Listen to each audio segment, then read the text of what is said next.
افغانستان کے مشرقی صوبے نورستان کے شہر پنون میں چند ہی منٹوں میں سیلابی ریلیں شہر کے مختلف حصوں میں داخل ہو گئے۔ سیلابی ریلیں نے دریا کے کنارے بنے گھروں، دکانوں اور سرکاری دفاتر کو اپنی لپیٹ میں لے لیا۔ تھوڑی ہی دیر میں موسلادھار بارش نے مشرقی افغانستان کے اس پہاڑی قصبے کو ڈیزاسٹر زون میں بدل دیا۔ حکام کے مطابق اب تک متعدد افراد ہلاک ہوئے ہیں، جبکہ مرنے والوں کی تعداد 100 سے تجاوز ہونے کا خدشہ ہے۔ سرچ اور ریسکیو آپریشن جاری ہے، جبکہ درجنوں افراد اب بھی لاپتہ ہیں۔ حکام کے مطابق لاپتہ افراد میں مقامی لوگ، گورنمنٹ ملازمین، سیکیورٹی اہلکار، دکاندار اور سیاح شامل ہیں۔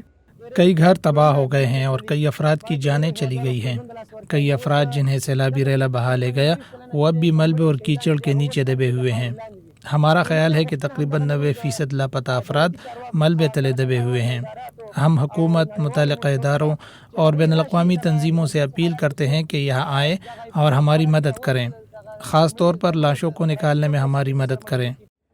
مقامی لوگ بھی امدادی اداروں کے ساتھ سرچ اور ریکوری میں مدد کر رہے ہیں۔ وہ اپنے ہاتھوں سے ملبے اور کیچڑ سے لوگوں کو نکالنے کی کوشش کر رہے ہیں۔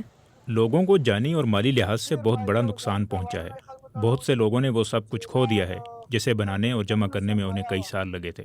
نورستان اپنے پہاڑوں، گھنے جنگلات اور دریاؤں کی وجہ سے ایک مشہور سیاحتی مقام ہے۔ سیلاب دن کے وقت آیا جب بازاروں میں لوگ مصروف تھے اور حکومتی دفاتر کھلے تھے۔ افغانستان کو اس سال پہلے ہی تباہ کن سیلابوں کے سلسلے کا سامنا رہا ہے۔ اپریل میں شدید بارشوں اور سیلاب کے باعث تقریباً 150 افراد ہلاک ہوئے تھے، جبکہ مئی میں آنے والے ایک اور سیلاب میں تقریباً 2 درجن افراد ہلاک ہوئے۔ کمزور بنیادی ڈھانچوں اور زیادہ تر مٹی سے بنے گھر مقامی آبادی کو شدید موسمی حالات اور اچانک آنے والے سیلابوں کے لیے زیادہ غیر محفوظ بناتے ہیں۔ افغانستان کے لیے بین الاقوامی امداد میں نمایاں کمی کے باعث آفات سے نمٹنے کے پروگرامز کو بھی شدید مالی قلت کا سامنا ہے، جس کے باعث قدرتی آفات کی صورت میں مقامی آبادی مزید خطرات سے دوچار ہو جاتی ہے۔